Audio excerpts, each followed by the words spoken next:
Bienvenue dans ce dernier module concernant la prévention des risques domestiques où nous allons traiter de l'exposition au soleil et au froid.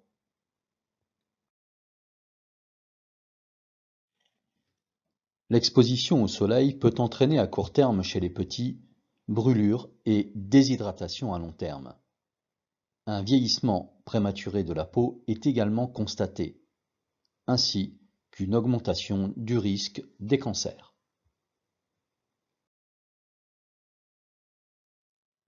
Les bébés ont une peau plus sensible au soleil que celle des adultes, évidemment, car leur système de protection n'est pas complètement développé. Ils sont donc plus sensibles aux brûlures. Même les enfants de parents ayant le teint foncé doivent être protégés. Le soleil peut également brûler les yeux, surtout dans les milieux très réfléchissants, comme la mer ou la montagne avec la neige.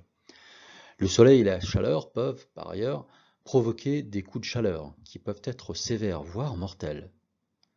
Les signes d'alerte des coups de chaleur, la sensation de chaud, de soif, de fatigue, voire les vertiges et les maux de tête, ne sont pas exprimés par le nourrisson, ou difficiles à interpréter.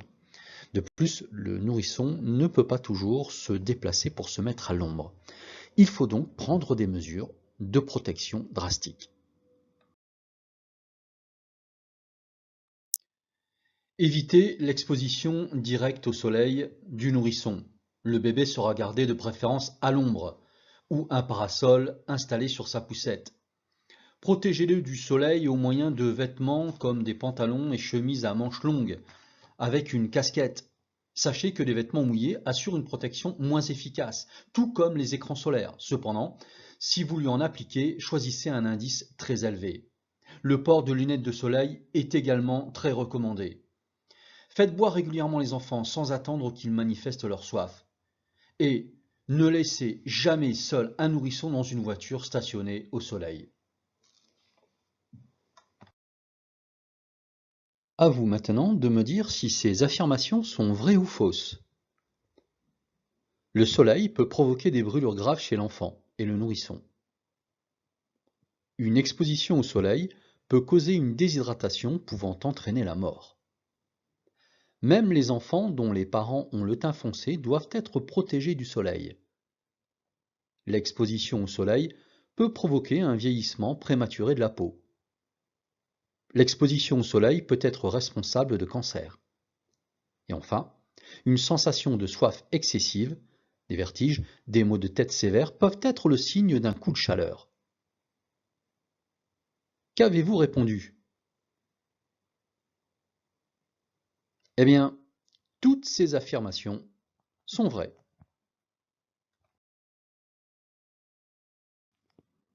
Encore une fois, les affirmations suivantes sont-elles vraies ou fausses?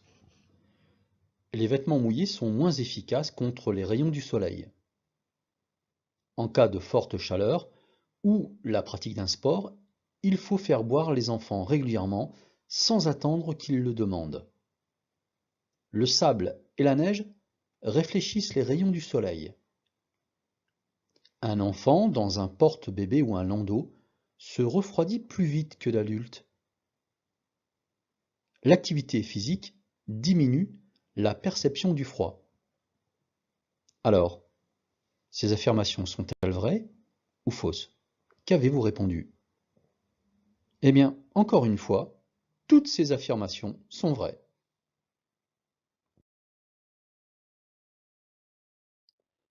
Permettez-moi de vous faire quelques recommandations.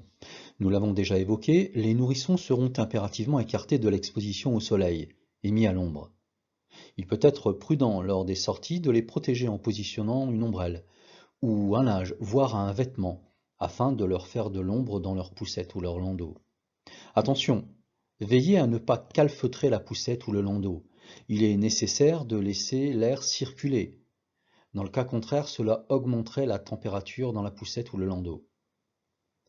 Protégez les enfants du soleil par des vêtements à manches longues, chapeau, casquette, lunettes de soleil et une crème solaire avec un fort indice. Évitez enfin l'exposition entre 10 heures et 16 heures en moyenne, lorsque le rayonnement UV est le plus intense.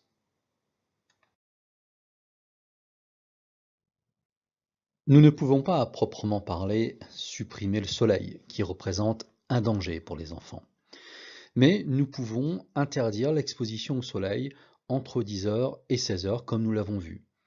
Il faut également surveiller les enfants et leur recommander de s'hydrater souvent. Cela fait partie de l'éducation. Et bien évidemment, si nous voulons que nos enfants respectent les consignes que nous leur donnons, eh bien, il faut leur donner le bon exemple. Nous l'avons évoqué tout à l'heure lors d'un test de connaissance. L'enfant, dans un porte-bébé ou une poussette, se refroidit beaucoup plus vite que l'adulte qui le porte ou qui le pousse. Et l'activité physique diminue quelque peu la perception du froid. Il convient par conséquent d'ajouter à l'enfant un vêtement supplémentaire en comparaison à ce que porte l'adulte. Il convient également de couvrir l'enfant après toute activité sportive en extérieur. De même, il convient de les habituer à porter des lunettes de soleil en présence de surfaces enneigées. Félicitations! Vous avez terminé les modules de la prévention des risques domestiques.